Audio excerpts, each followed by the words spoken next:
Dobrý den, bonjour à toutes et à tous et bienvenue à l'écoute de cette émission préparée comme chaque semaine par l'équipe de la rédaction française de Radio Prague International.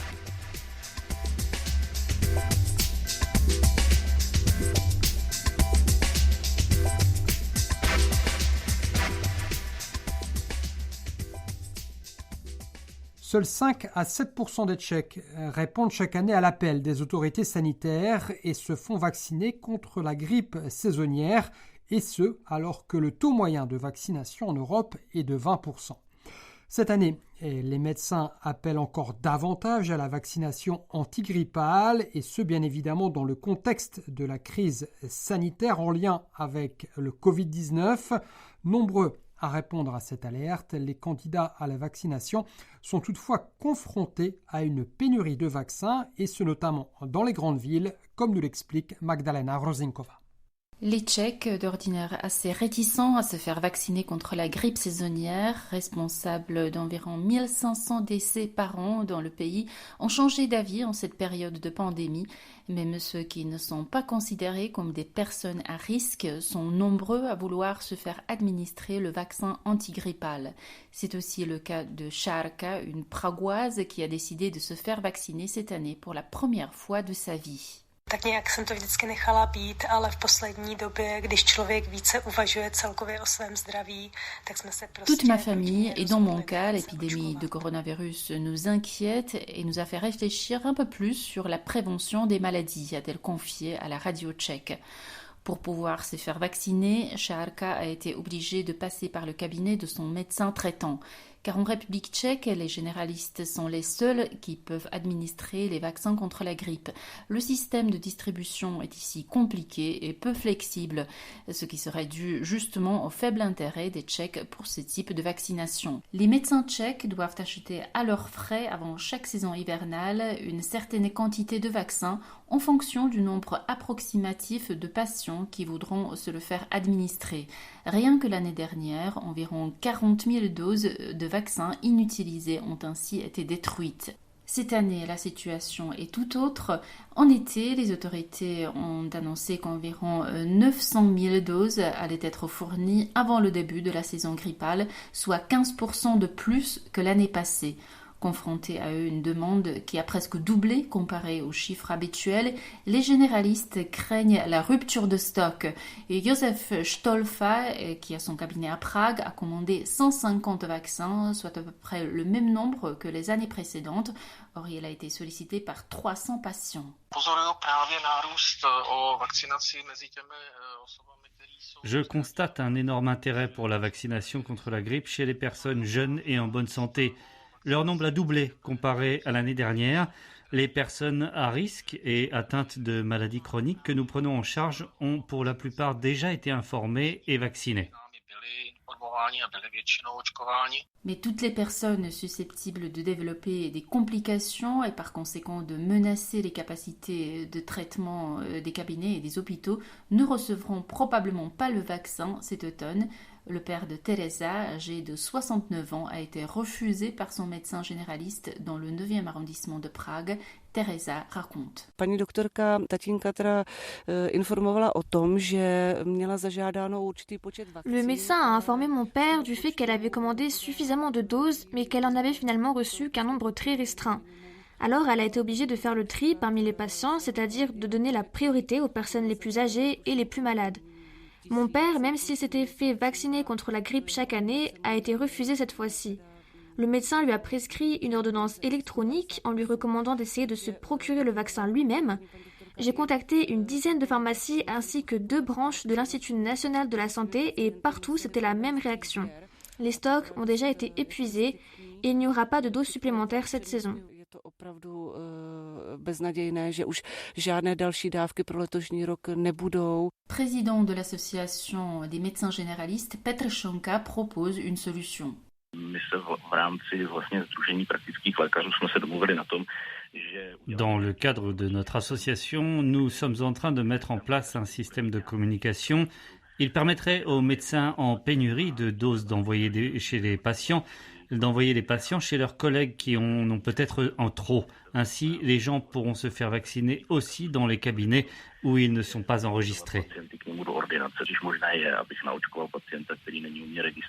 En République tchèque, le vaccin contre la grippe est gratuit pour les patients atteints de maladies chroniques et les personnes âgées de 65 ans et plus. Il est également pris en charge à 100% par l'assurance maladie pour les personnes séjournant dans un établissement de soins ou d'hébergement médico-social. Pour tous les autres assurés, le vaccin est payant. Son prix s'élève à environ 500 couronnes, près de 18 €.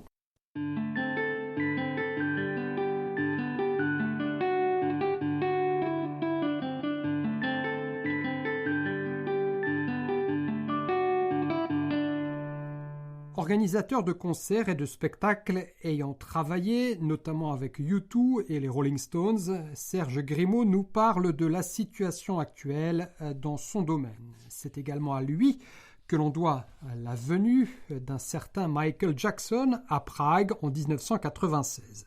Après 50 ans de carrière et après avoir fondé l'agence Ticket Pro en 1992, Serge Grimaud est aujourd'hui le copropriétaire du Forum Karlín, une salle polyvalente à Prague pouvant aussi bien accueillir des concerts que des expositions. Au micro de Joseph Lefer, Serge Grimaud a exprimé son point de vue sur les conséquences de la pandémie de coronavirus qui frappe durement le secteur de l'événementiel.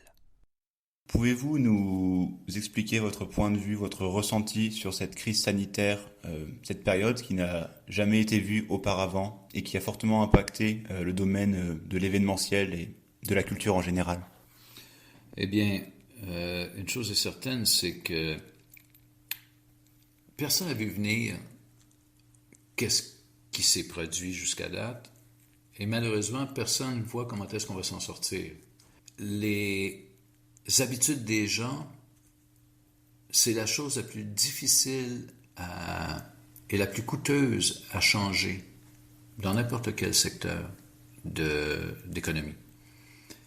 Quand, après 6 mois, des salles de spectacle sont fermées, des billets ne sont plus achetés pour toutes les raisons qu'on peut imaginer, celle, entre autres, d'avoir une hantise, de ne jamais voir le spectacle pour lequel on a acheté un billet, ou de le voir dans 2 ans, puis il y a d'autres choses à faire avec son argent à ce moment-là, puis quoi que ce soit.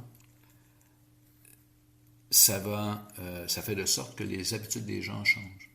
Les habitudes de consommation des gens changeant, les habitudes de mise en marché que les organisateurs d'événements avaient doivent changer tout autant. Mais comment? Pour aller où? L'industrie du divertissement n'est pas une industrie, c'est pas une science.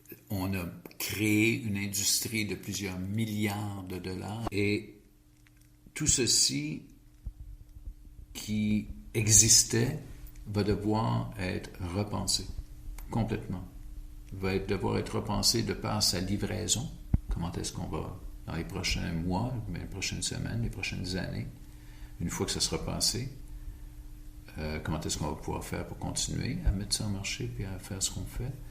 Parce que je crois qu'il y a un stigmate qui va demeurer et je crois que les gens vont se rappeler qu'un virus, ça peut exister puis ça peut bousiller de la planète. Donc, pourquoi il n'y en a pas un autre, le cycle étant tous les 5 ans, si on compte le SARS, le NARS, le GNARS, le je ne sais plus trop quoi, combien d'ARS, là on est rendu au COVID.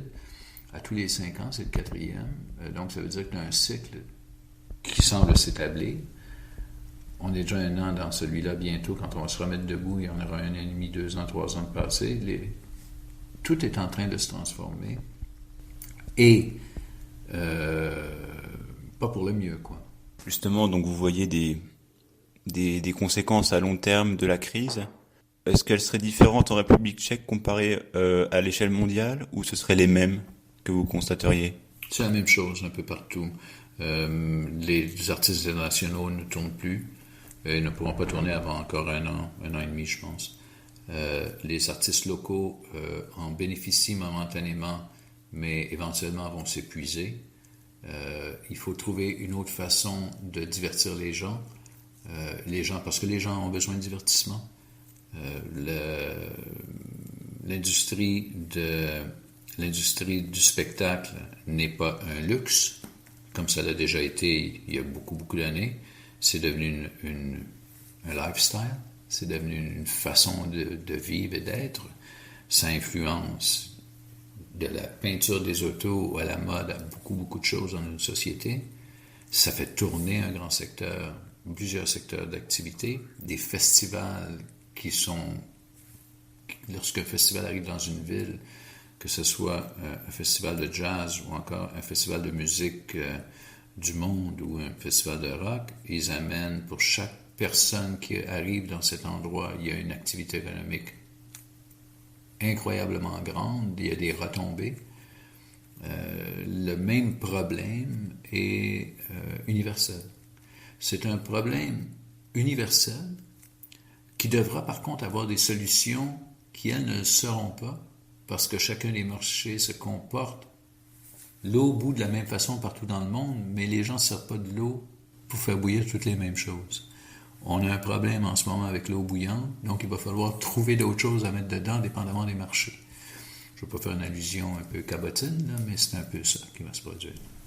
Donc, c'est pas plus pire en République tchèque, c'est pas moins pire en République tchèque, mais c'est grave partout dans le monde. Et justement, pensez-vous que de nouvelles opportunités vont surgir après, dans le monde de l'après-Covid? Absolument. Le streaming. Je ne crois pas que jamais le 2D ou le 3D ou même les hologrammes, un jour, si on y arrive ou quoi que ce soit, je sais que ça existe déjà, mais d'une façon plus facile d'accès, retirera jamais l'importance de la présence physique des gens. Je ne crois pas à ça. C'est comme de penser que de voir une forêt avec une image, une définition hallucinante, va te donner la même chose que si tu te promènes en forêt. Non, je m'excuse. Par contre, ce que cette épidémie a fait, c'est que le streaming qui existait déjà est devenu une nouvelle forme de pouvoir établir un lien entre des créateurs. Je fais attention à ne pas dire seulement que des musiciens, parce que ça peut être des danseurs, parce que ça peut être aussi, je veux dire, toutes sortes d'autres formes artistiques, entre des créateurs et des gens qui sont avides, qui ont besoin de ces créations. Le streaming était quelque chose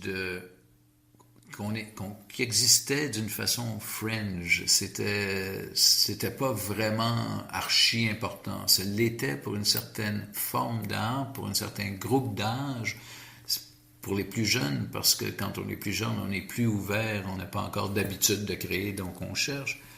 Mais là, je vois que le streaming a pris beaucoup d'importance et on parle d'un streaming qui est en 2 dimensions. Pour la plupart, c'est seulement qu'une image avec du son.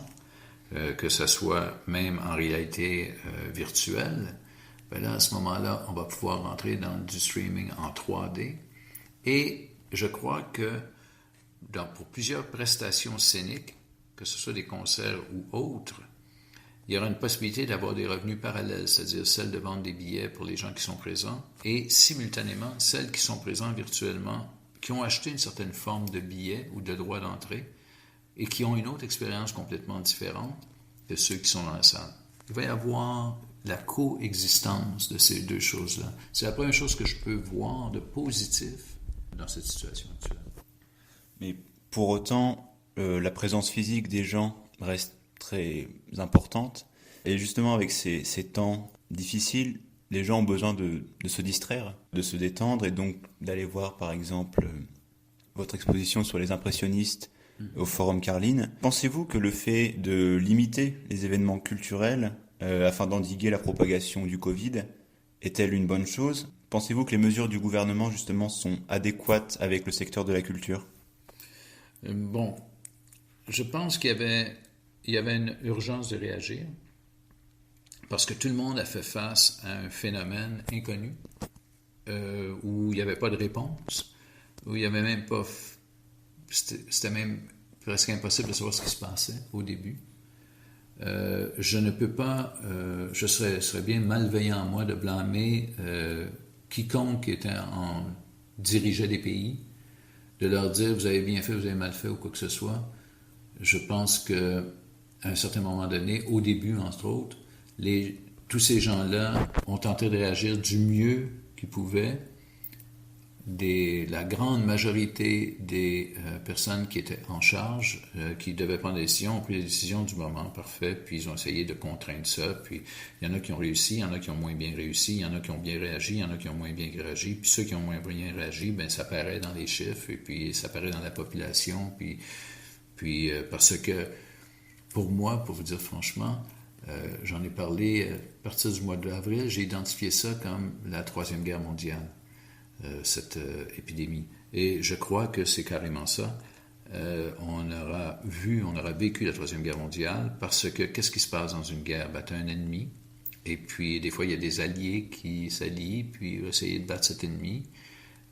Cet ennemi était sournois, personne ne le connaissait. Il a attaqué 193 pays qui existent dans le monde, plus les territoires en même temps. Et une guerre, qu'est-ce que ça fait? Une guerre, ça détruit. Ça laisse des morts en arrière, ça détruit des économies et puis éventuellement la société et la civilisation humaine étant un peu un phénix va renaître de certaines cendres et il va y avoir des choses qui auront avancé grâce à ça. Malheureusement, les guerres font souvent avancer des choses par le besoin. Puis justement, à cause de ça, donc, il y aura une réponse à donner qui est positive. Maintenant, il y a une espèce de deuxième vague qui se produit en ce moment, qu'elle soit identifiée ou non, que les gens en parlent ou pas, c'est quand même un phénomène de recrudescence. La première fois, ça a pris 3 mois à régler quelque chose. On a envoyé toutes sortes de trucs à droite à gauche, on a fermé des frontières, des pays entiers, on essayait de comprendre, machin. On a eu quand même le temps d'accumuler une certaine intelligence de tout ça.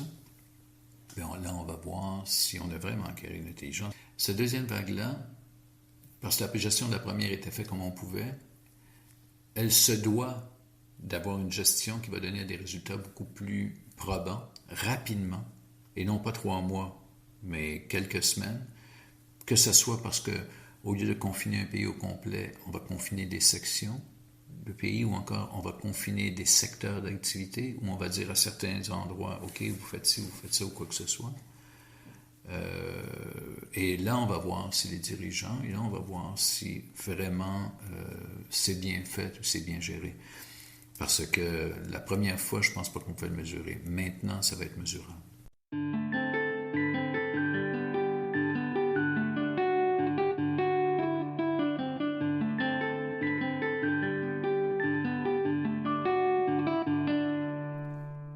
C'était l'organisateur de concerts et de spectacles canadien Serge Grimaud, installé à Prague. Serge Grimaud répondait aux questions de Joseph Lefebvre. Et puis, la pandémie de Covid-19, encore elle, a eu d'autres effets insoupçonnés, tels que la forte augmentation du nombre d'adoptions et de ventes d'animaux de compagnie en République tchèque. Depuis le printemps, les demandes explosent, même à Prague. Reportage de Marion Graillard. Mon chat s'appelle Pogo. Et en arrivant à Prague, je ne savais pas si j'allais rester très longtemps. Et puis j'habitais en coloc aussi, donc c'était un peu compliqué. Et maintenant, je suis à Prague depuis environ 6 ans et j'ai mon propre appart depuis 4 ans. Et donc j'ai décidé il y a quelques mois que j'allais sans doute rester un bon petit moment à Prague. Et du coup, c'était un peu idiot de me priver. Du coup, j'ai trouvé Pogo et maintenant il me tient compagnie quand je travaille chez moi. Comme Pascal, vous avez peut-être adopté un animal du nom de Pogo, Médor ou Tigrou ces derniers mois. Depuis quelques années déjà, le nombre d'adoptions et de ventes de nos petits amis à poil augmente en République tchèque. Mais c'est d'autant plus vrai depuis le début de la pandémie de Covid-19. Entre le renforcement du télétravail, l'isolement social du confinement et l'excuse de la promenade du chien pour sortir, les raisons ne manquent pas pour adopter.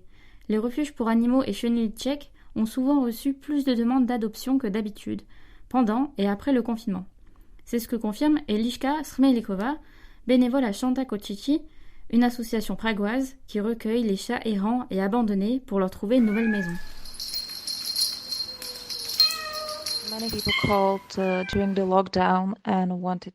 Beaucoup de gens ont appelé pendant le confinement pour adopter des chats, mais nous n'avons pas accepté tant d'adoptions que cela au printemps parce que nous avions peur que ces personnes prennent les chats pour des jouets et n'y voient qu'un divertissement pour s'occuper pendant le confinement, alors qu'avoir un chat est une véritable responsabilité. Nous avons donc attendu la fin du printemps pour lancer les procédures d'adoption et finalement, de nombreux chats ont trouvé un nouveau foyer. And actually, after the restrictions eased up, so many cats found new homes.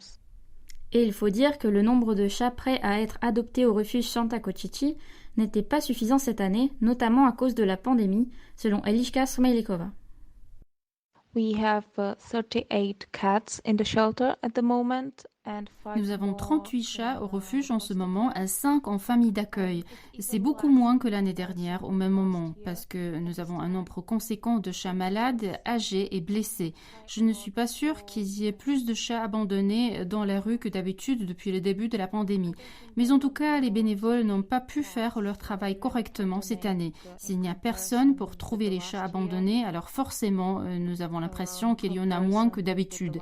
Nous ne sommes donc pas vraiment envahis par les chatons nés au printemps comme chaque année. Nous avons également eu quelques cas d'étrangers qui devaient rentrer dans leur pays et ne pouvaient pas emmener leurs chats avec eux. C'est pourquoi nous avons dû trouver de nouveaux foyers pour ces chats ou alors ils ont fini dans notre refuge. We helped to find new homes for these cats or they ended up in our shelter. La République tchèque n'est pas une exception en cette année très particulière.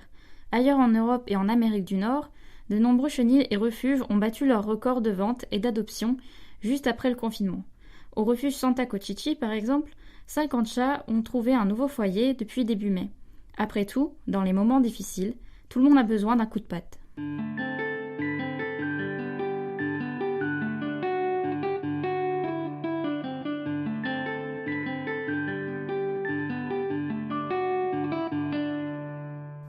Voilà, et qu'il s'agisse d'un coup de patte ou d'un coup de griffe, c'est ainsi que s'achève cette émission préparée par l'équipe de la rédaction française de Radio Prague International. Merci de votre attention et à très bientôt de nouveau à l'écoute. Naslyšenou, ahoj.